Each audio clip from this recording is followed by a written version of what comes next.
हम किसी को माफ कर देते हैं, लेकिन उसकी कोई ऐसी बात हमारे लिए रह जाती, वो हमें रह जाती जो हम कभी भूलेंगे।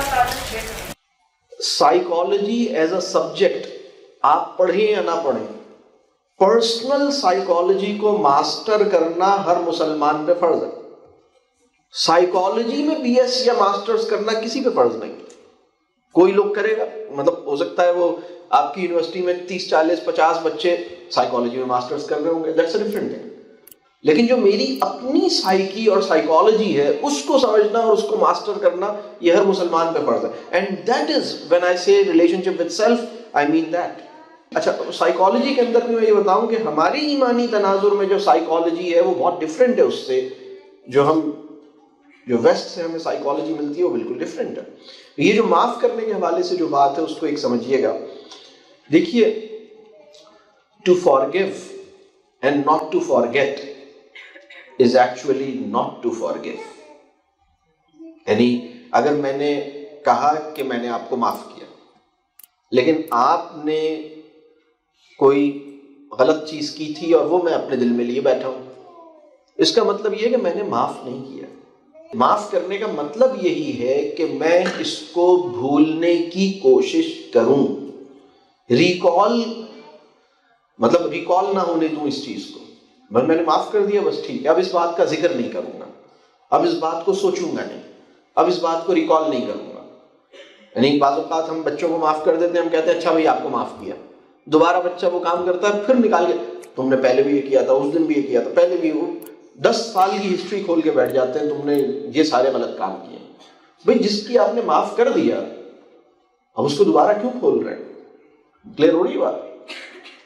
तो और इसकी बहुत डिटेल्स हैं जो मैं अभी इस वक्त की कमी की वजह से नहीं जा रहा, लेकिन ये पूरा एक सब्जेक्ट है।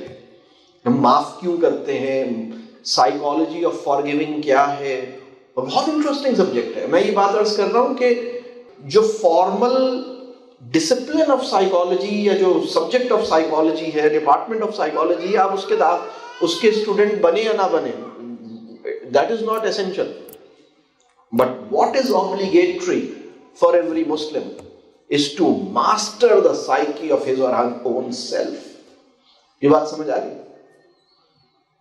और इसलिए इंसान को बताओ कि मेरे लिए शुक्र करना मुश्किल क्यों हो रहा है, मेरे लिए माफ करना मुश्किल क्यों हो रहा है, मेरी मेमोरी में ये इश्यूज क्यों आ रहे हैं, मेरी अटेंशन में ये इश्यूज क्यों हो रहे हैं। तो हो ये रहा है कि मैं एक और बात आपको बताऊं, बायोलॉजी जो है, बायोलॉजिकल साइंसेस जो है, वो ठीक है, सोसाइटी में कुछ लोग उसको फॉर्मली स्टडी करेंगे, वो कहेंगे जी हमने बायोलॉजी ऑप्ट किया था, बायोलॉजी का मजमून पढ़ा था। लेकिन अपने बदन और अपने बायोलॉजिकल प्रोसेसेस के बारे में एक अच्छी रीजनेबल अंडरस्टैंडिंग, आपका क्या ख्याल है, ऑप्शनल होना चाहिए? आपका क्या ख्याल है? मेरे स्टमक में डाइजेशन कैसे होता है और मेरा पेट क्यों खराब होता है, हर थोड़े दिन के बाद मुझे बदहजमी क्यों होती है, ये समझना ऑप्शनल होना चाहिए या हर एक को सीखना चाहिए? अभी बायोलॉजी है ना। हुआ ये है कि compartmentalisation of knowledge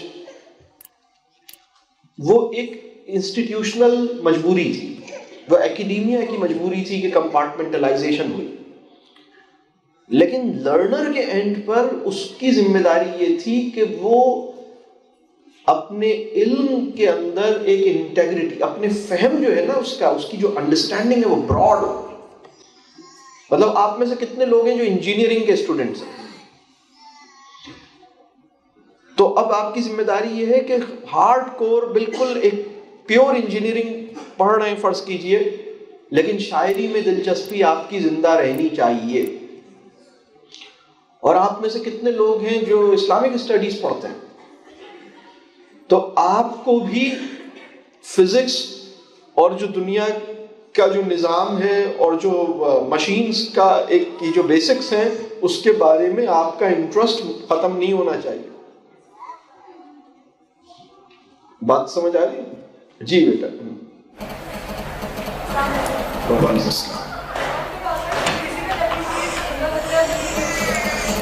physical activity, sorry, किसी का एक्टिविटी से मतलब तो नींद अच्छी आती है, लेकिन बात तो ऐसा होता है उसकी जो फैक्टर्स मैंने बताए ना कि अच्छी नींद के लिए 3 बैरूनी अवामिल हैं, 3 अंदरूनी अवामिल हैं।